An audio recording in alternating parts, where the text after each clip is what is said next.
बिस्मिल्लाहिर्रहमानिर्रहीम। तमाम देखने और सुनने वाले दोस्तों को खलूस बरा सलाम। मैं हूं नासिर इकबाल और आप देख रहे हैं नासिर वॉइस चैनल। मोहतरम दोस्तों, हमारी आज की वीडियो का उन्वान है 70,000 मुर्दे ज़िंदा हो गए। दोस्तों, ये हज़रत हज़कील अलैहिस्सलाम की कौम का एक बड़ा ही इबरत खेज़ और इंतहाई नसीहत अमेज़ वाक़या है, जिसको अल्लाह ताला ने कुरान मजीद की सूरह बकरा में बयान फरमाया है। सबसे पहले हम जानते हैं कि हज़रत हज़कील कौन थे। ये हज़रत मूसा अलैहिस्सलाम के तीसरे खलीफा हैं जो मनसब नबूवत पर सरफराज किए गए। हज़रत मूसा अलैहिस्सलाम की वफ़ात अक़दस के बाद आपके खलीफा अव्वल हज़रत यूशे बिन नून अलैहिस्सलाम हुए, जिनको अल्लाह ताला ने नबूवत अता फरमाई। इनके बाद हज़रत कालिब बिन यूहना अलैहिस्सलाम हज़रत मूसा अलैहिस्सलाम की खिलाफत से सरफराज होकर मर्तबा नबूवत पर फायज हुए। फिर इनके बाद हज़रत हज़कील अलैहिस्सलाम हज़रत मूसा अलैहिस्सलाम के जानशीन और नबी हुए। हज़रत हज़कील अलैहिस्सलाम का लक़ब इब्ने अजूज़ यानी बुढ़िया के बेटे हैं। आप ज़ुल्किफ़्ल भी कहलाते थे। इब्ने अजूज़ कहलाने की वजह यह है कि ये इस वक्त पैदा हुए थे जबकि इनकी वालदा माजिदा बहुत बूढ़ी हो चुकी थी, और आपका लक़ब ज़ुल्किफ़्ल इसलिए हुआ कि आपने अपनी कफ़ालत में लेकर 70,000 अंबियाए कराम को कत्ल से बचा लिया था, जिनके कत्ल पर यहूदी कौम आमादा हो गई थी। फिर ये खुद भी खुदा के फजल करम से यहूदियों की तलवार से बच गए और बरसों जिंदा रहकर अपनी कौम को हदायत फरमाते रहे। दोस्तों, अब हम वाक़े की तरफ आते हैं। इसका वाक़या ये है कि बनी इसराइल की एक जमात जो हज़रत हज़कील अलैहिस्सलाम के शहर में रहती थी, शहर में ताउन की वबा फैल जाने से इन लोगों पर मौत का खौफ सवार हो गया और ये लोग मौत के डर से सब के सब शहर छोड़कर एक जंगल में भाग गए और वहीं रहने लगे। तो अल्लाह ताला को इन लोगों की ये हरकत बहुत ज़्यादा नापसंद हुई। चुनांचे अल्लाह ताला ने एक अजाब के फरिश्ता को इस जंगल में भेज दिया, जिसने पहाड़ की आड़ में छुपकर और चीख मार कर बुलंद आवाज से ये कह दिया कि मूतू यानी तुम सब मर जाओ। और इस मुहीब और भयानक चीख को सुनकर बगैर किसी बीमारी के ये सब के सब मर गए, जिनकी तादाद 70,000 थी। इन मुर्दों की तादाद इस कदर ज्यादा थी कि लोग इनके कफनो दफन का कोई इंतजाम नहीं कर सके, और इन मुर्दों की लाशें खुले मैदान में बेगौरो कफन 8 दिन तक पड़ी पड़ी सड़ने लगी और बेइंतहा ताफुन और बदबू से पूरे जंगल में बल्कि इसके एतराफ में बदबू पैदा होगी।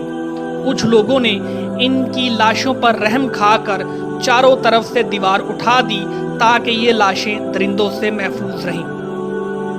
कुछ दिनों बाद हज़रत हज़कील अलैहिस्सलाम का इस जंगल में इन लाशों के पास से गुजर हुआ तो अपनी कौम के 70,000 इंसानों को इस मौत नागहानी और बेगौरो कफन लाशों की फरावानी देखकर रंजो गम से इनका दिल भर आया। आप दीदा हो गए और बारी ताला में दुख भरे दिल से गिड़गड़ा कर दुआ मांगने लगे कि या अल्लाह, ये मेरी कौम के अफराद थे जो अपनी नादानी से गलती कर बैठे कि मौत के डर से शहर छोड़कर जंगल में आ गए। ये सब मेरे शहर के बाशिंदे हैं। इन लोगों से मुझे उन्स हासिल था और ये लोग मेरे दुख सुख में शरीक रहते थे। अफसोस कि मेरी कौम हलाक हो गई और मैं बिल्कुल अकेला रह गया। ऐ मेरे रब, ये वो कौम थी जो तेरी हमद करती थी और तेरी तौहीद का ऐलान करती थी और तेरी किबरियाई का खुतबा पढ़ती थी। आप बड़े सौफ दिल के साथ दुआ में मशगूल थे कि अचानक आप पर ये वही उतरी कि ऐ हज़कील, आप इन बिखरी हुई हड्डियों से फरमा दीजिए कि ऐ हड्डियों, बेशक अल्लाह ताला तुमको हुक्म फरमाता है कि तुम इकट्ठा हो जाओ। ये सुनकर बिखरी हुई हड्डियों में हरकत पैदा हुई और हर आदमी की हड्डियां जमा होकर हड्डियों के ढांचे बन गए। फिर ये वही आई कि ऐ हज़कील, आप फरमा दीजिए कि ऐ हड्डियों, तुमको अल्लाह का ये हुक्म है कि तुम गोश्त पहन लो। ये कलाम सुनते ही फौरन हड्डियों के ढांचों पर गोश्त पोस्त चढ़ गए और फिर तीसरी बार ये वही नासिल हुई कि ऐ हज़कील, अब ये कह दो कि ऐ मुर्दो, खुदा के हुक्म से तुम सब उठ खड़े हो जाओ। चुनांचे یہ فرما دیا تو آپ کی زبان سے یہ جملہ نکلتے ہی 70,000 لاشیں دم ذدن میں ناگہاں یہ پڑھتے ہوئے کھڑی ہو گئی، سبحانک اللہم و بحمدک ولا الہ الا انت۔ پھر یہ سب لوگ جنگل سے روانہ ہو کر اپنے شہروں میں دوبارہ آباد ہو گئے اور اپنی عمروں کی مدت بھر زندہ رہے۔ لیکن ان لوگوں پر اس موت کا اتنا نشان باقی رہ گیا کہ ان کے اور ان کی اولادوں کے جسموں سے سڑی ہوئی لاش کی بدبو برابر آتی رہی، اور یہ لوگ جو کپڑا بھی پہنتے تھے وہ کفن کی صورت ہو جاتا تھا، اور قبر میں جس طرح کفن میلا ہو جاتا ہے ایسا ہی میلا پن ان کے کپڑوں پر نمودار ہو جاتا تھا۔ چنانچہ یہ اثرات آج تک ان یہودیوں میں پائے جاتے ہیں جو ان لوگوں کی نسل سے باقی رہ گئے۔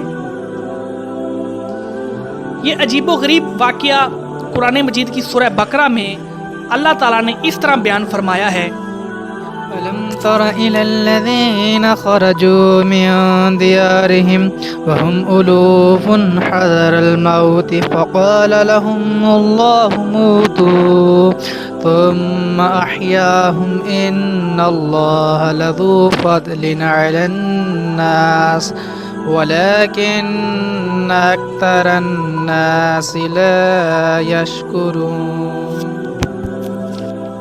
یہ سورہ بقرہ کی آیت ہے اور اس کا ترجمہ ہے، اے محبوب کیا آپ نے ان لوگوں کو نہیں دیکھا جو اپنے گھروں سے ہزاروں کی تعداد میں موت کے ڈر سے نکل بھاگے؟ تو اللہ تعالیٰ نے ان سے یہ فرما دیا کہ تم سب مر جاؤ۔ پھر اللہ تعالیٰ نے انہیں زندہ فرمایا۔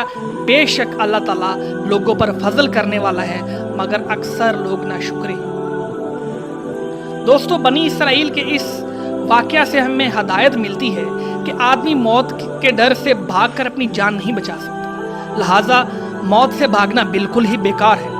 اللہ تعالیٰ نے جو موت مقدر فرما دی ہے وہ اپنے وقت پر ضرور آئے گی، نہ ایک سیکنڈ اپنے وقت سے پہلے آ سکتی ہے اور نہ ایک سیکنڈ بعد آئے گی۔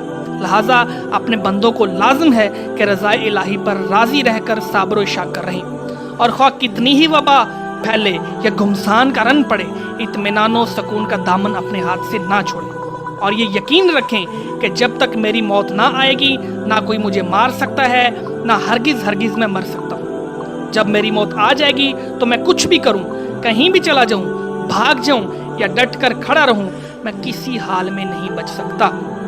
تو دوستو، یہ تھا ہمارا آج کا واقعہ۔ امید ہے اس سے آپ کو ایک سبق سیکھنے کو ملا ہوگا۔ تو اب ملتے ہیں اب ایک اگلی ویڈیو تک، تب تک اجازت دیجیے، اللہ حافظ۔